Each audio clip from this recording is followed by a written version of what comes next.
आता बऱ्याच सगळे चॅनल्सचे सगळे कॅमेरे तिकडे लागले, इकडे लागले, इकडे लागलेत. आता संध्याकाळी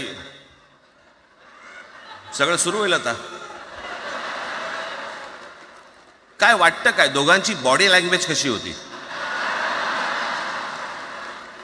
कोणी कमी हसलं का, कोणी जास्ती हसलं का, कोणी बोलतायत का?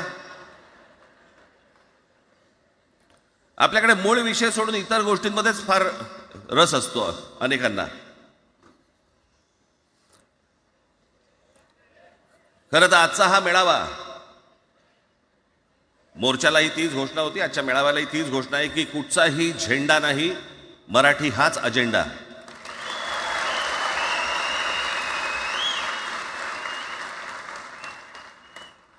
माझ्या मराठीकडे, माझ्या महाराष्ट्राकडे वेडावाकड्या नजरेने पाहायचं नाही कोणी.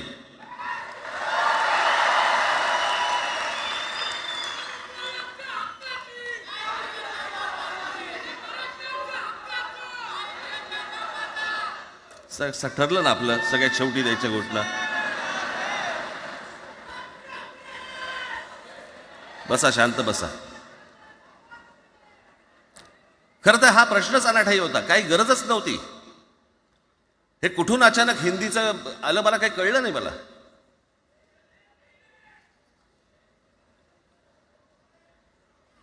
आणि हिंदी कशासाठी? हिंदी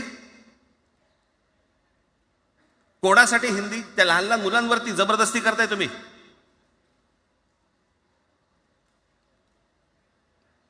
कोणाला विचारायचं नाही, शिक्षण तज्ज्ञांना काही विचारायचं नाही, कोणाला काही विचारायचं नाही. बस आमची सत्ता आहे, आमच्याकडे बहुमत आहे, आम्ही लादणार. तुमच्या हातात सत्ता असेल ती विधान भवनात,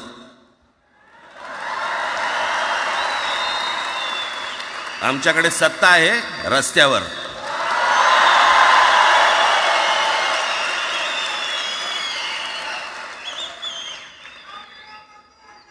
एक पत्र लिहिलं, 2 पत्र लिहिली, नंतर ते दादा भुसे माझ्याकडे आले. मला म्हणाले की आम्ही काय म्हणतो एवढं समजून तर घ्या, एवढं काय म्हणतो एवढं ऐकून तर घ्या.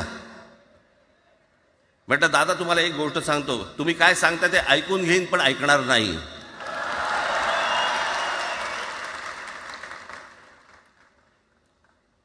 मराठीच्या विषयामध्ये त्याच्यात तुम्ही तिसरी भाषा लादताय, त्रिभाषा सूत्र. कुठलं